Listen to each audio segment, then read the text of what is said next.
What's up, people? I got a real cool mod I'm working on here. Probably one of a kind. It is a Panasonic RX-5250. I got it off eBay not that long ago. And you know, I'm not a big fan of cassettes, so I decided I'd try something new. And in this case, I am hooking up a 4.3-inch Android tablet. Let's go back to home. You can see I put a little cassette there just to make it look cool. Also, I did a spectrum analyzer. The LED display here is not working right on this mode, but if I switch it over to FM, it comes in alright. Yeah, see. It has something to do with the recording switch. I'm not exactly sure what it is, but I'm not too concerned about it. I mean, I'd like to have it because it will add that little extra touch, but no such luck so far. Anyway, to give you an idea what I've done here, it's not 100% done yet. This will be seriously glued right to the wood here. And as you can see with the front of this, first of all, I took the speakers apart, repainted the grills, recolored the woofers, using magic marker. That seems to be the best way to do it without changing any of the dynamics of the speakers.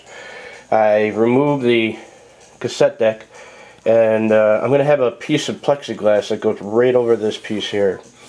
It'll be black, and it'll be painted black, and it will cover this whole hole so you won't even see it. And this piece down here will be black too, and I'll fill that in.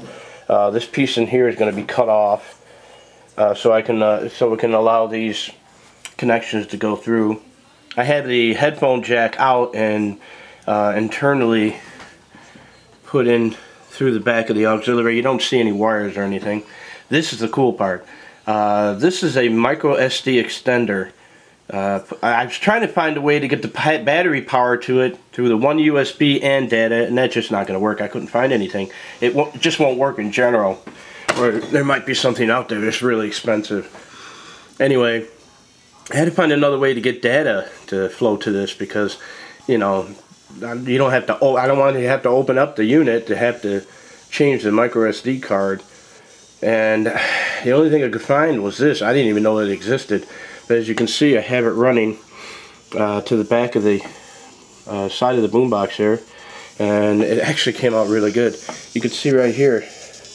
Below it is the USB input. That's not going to move. It's been glued, and it's actually resting on top of the USB and glued to the USB, and the USB is screwed in, so there's no chance of that ever moving or budging. Actually, I think that came out pretty freaking good, if you ask me. Obviously, it works like a champ because I'm playing music. I don't have the speakers hooked up, but I have the headphones hooked up, and I don't know if it'll even pick up music.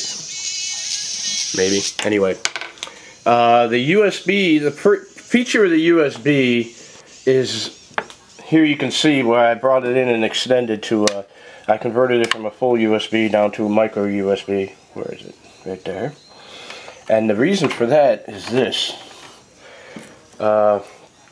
This is one of those rechargeable batteries. I bought it. It's a over 10,000 milliamp battery. The problem with this Android tablet, and it's a nice one by the way, it's a $50 tablet. Runs Android 4.2 Jelly Bean. It's 1.2 gigahertz, 512 mega RAM, and only 4 gigs internal.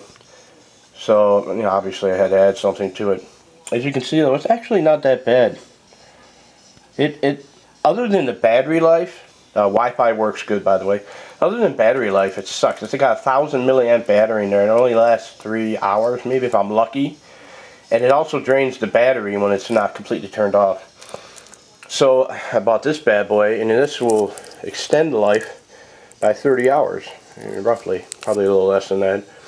Anyway, you plug in the micro USB from where I plugged it in here to an outside AC power input, and then once it charges up, it's good to go. And this will fit.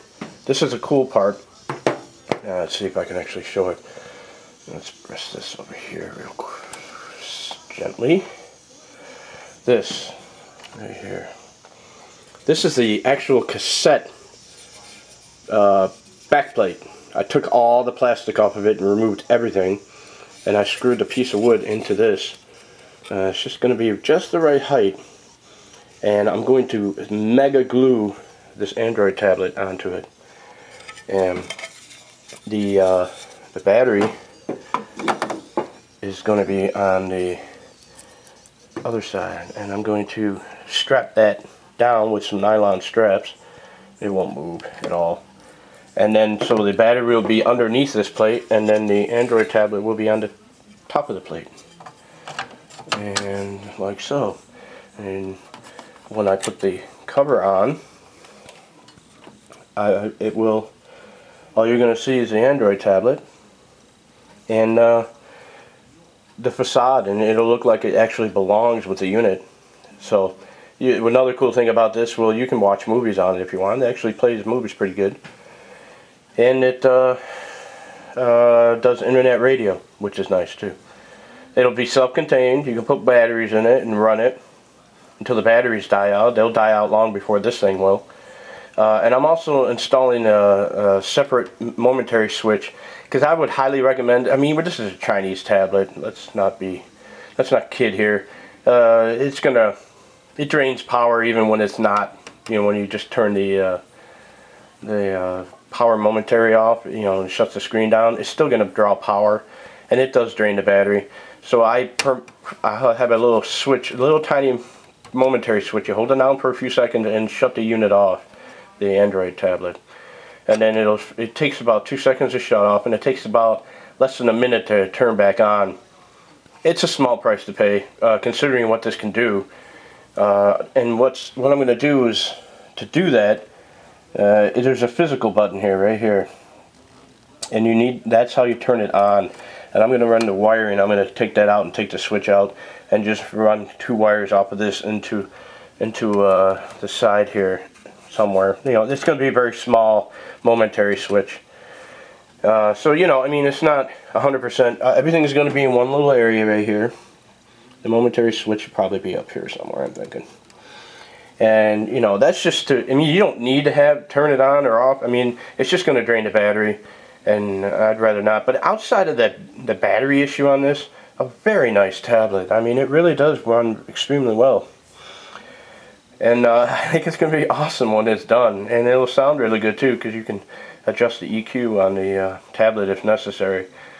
Anyway, it's not 100% done, but it's coming along really nice, and I thought I'd put this out there. I'm very close to getting it done. And here's another surprise. I got another boombox in the works to make another one of these, and you're going to really like that one, because if it turns out like I expect it to, it's going to be like this one of a kind. And I'm really excited. I'm really excited what I've accomplished here. I'm not saying I'm not good at this stuff, but it's really cool when it all comes together. Anyway, I just wanted to throw this video out here, and I figured in another couple weeks, when I got all this, everything is mellow and working well, I'm going to make a final video showing it off. But anyway, let's put this out there. Thanks for watching.